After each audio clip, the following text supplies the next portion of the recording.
immigration laws of this country are some of the most complicated and at times wacky in the entire world, as we saw in this week's episode, The Proposal, starring Sandra Bullock as Margaret, a Canadian citizen working as a busy businesswoman in New York until she learns she must go back to Toronto for 1 year while her case is worked out. But how accurate are the immigration-based events of The Proposal? And to be honest, I'd rather talk about that than even attempt the physics of a falcon spiriting away a very small dog. According to the State Department, a U.S. citizen may bring their fiancé to the United States to marry and live here with a K-1 non-immigrant visa.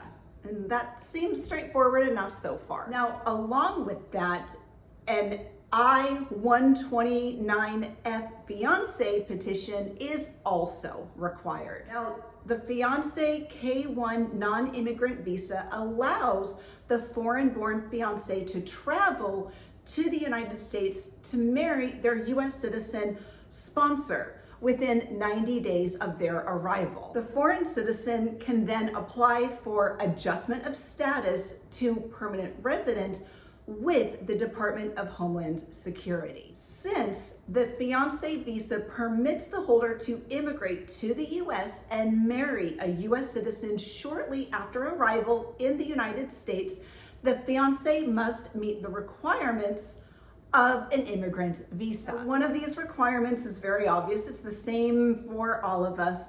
Both the U.S. citizen and the K-1 visa applicant must be legally free to marry at the time the petition was filed and must have remained so thereafter. Now, in none of the state's requirements does it say that both parties have to be in love, as Margaret and Andrew had to prove, but rom-com logic, what are you gonna do? Additionally, the foreign-born fiancé and U.S. citizen sponsor must have met in person within the last 2 years. Okay, so you met the love of your life while on vacation in a foreign land, or maybe you're just blackmailing an employee so that you can stay in the US. What next? The first step, filing the petition. So the American citizen sponsor must file Form I-129F petition for alien fiancé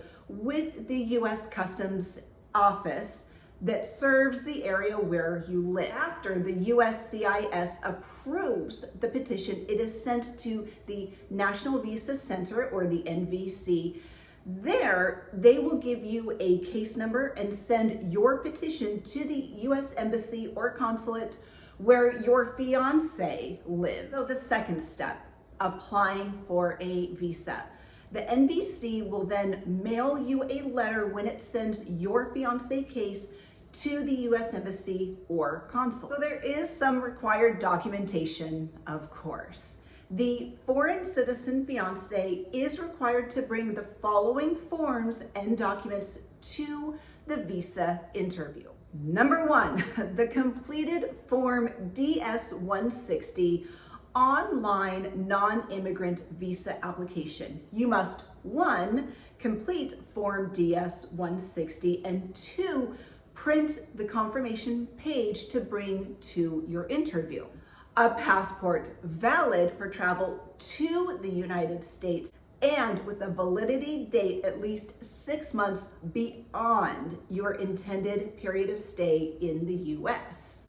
A birth certificate, a divorce or death certificate of any previous spouses for both the US citizen and the foreign fiancé. Police certificates from your present country of residence to all countries where you have lived for 6 months or more since the age of 16. A medical examination, and I will elaborate that on just a second.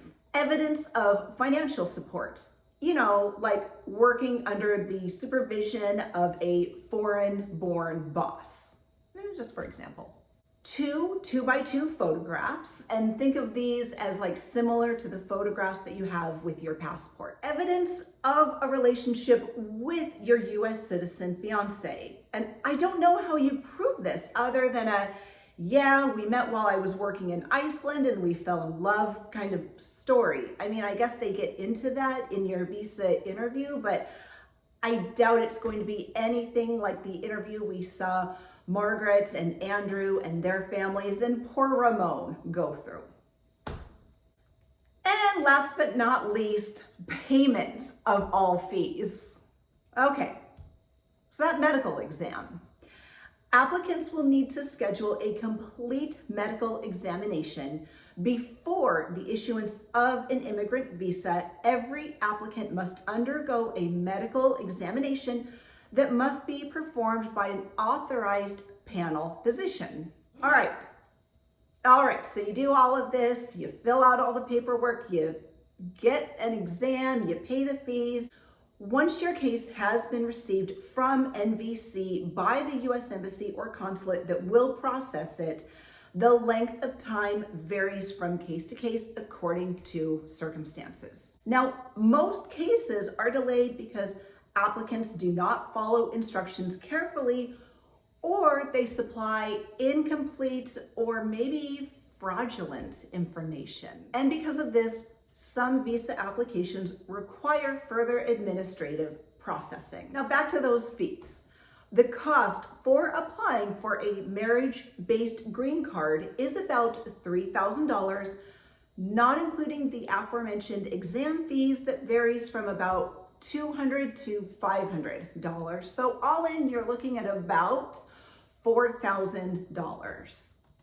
And once you have your visa in place, you must marry your US citizen fiance within 90 days. Now, I will say our immigration policies allow for much more administrative flexibility than the 24 hours Margaret was given to get out of the country. So yeah, again, rom-com logic.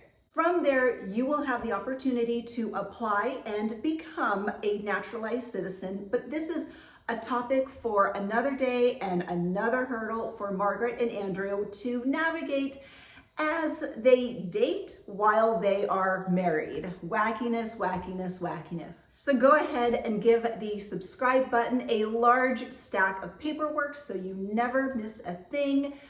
New episodes of the Real Relationships podcast premiere every Thursday on Apple, Spotify, or wherever you get podcasts. New episodes of this show premiere every Thursday as well. And you can always find us on Facebook, Instagram, and TikTok for so much more great content. We appreciate our listeners, our viewers, and our supporters. Thank you, see you soon, and stay safe.